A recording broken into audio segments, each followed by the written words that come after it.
So along with the new XS20, Fujifilm have also announced the new 8mm f3.5 WR lens. Now, this is, as you can see, super small. It's really light as well, so it fits perfectly on the front of something like the XS20, which is going to give you a really light handheld system. Or you can pop it on something like the X-T5, the X-H2. There's a lot of scope with this. This is giving you a full frame equivalent of around 12mm, which is super wide. I mean, that's giving you a really interesting focal length to play around with. Great for architecture, great for landscape, and of course, great for vlogging as well, if that's something you want to be doing, because this is going to give you a nice wide field of view to actually play around with. It's not going to be so difficult to get your whole self in frame, to maybe get some of the environment in frame.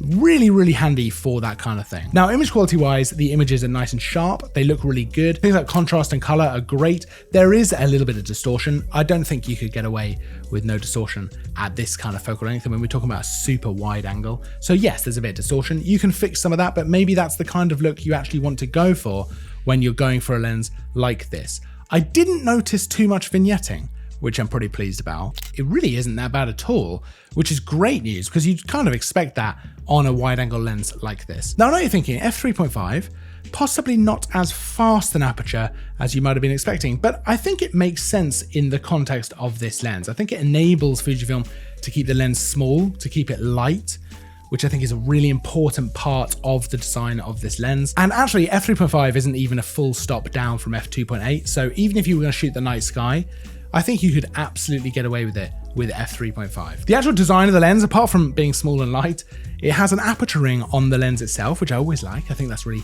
it's kind of classy, right? I love an aperture ring on a lens. I love the control of it as well. Otherwise, you are literally just looking at the focus ring, which has a nice weight to it, but it's pretty small. It has to be. The lens is small, but it is pretty thin. But yeah, I don't think that's a problem. It's just the size of the lens, right? Otherwise, that's it. No other controls on the lens itself, which makes sense. There's not a lot of real estate to play with here, and other things would have had to move, or it would have had to be very small. So I think that makes sense just to keep just those controls on there, leave everything else to in camera. So ultimately, if you're looking for a nice wide angle lens, like a super wide angle lens, this sits so nicely on the front of cameras like the XS20, the X-T5.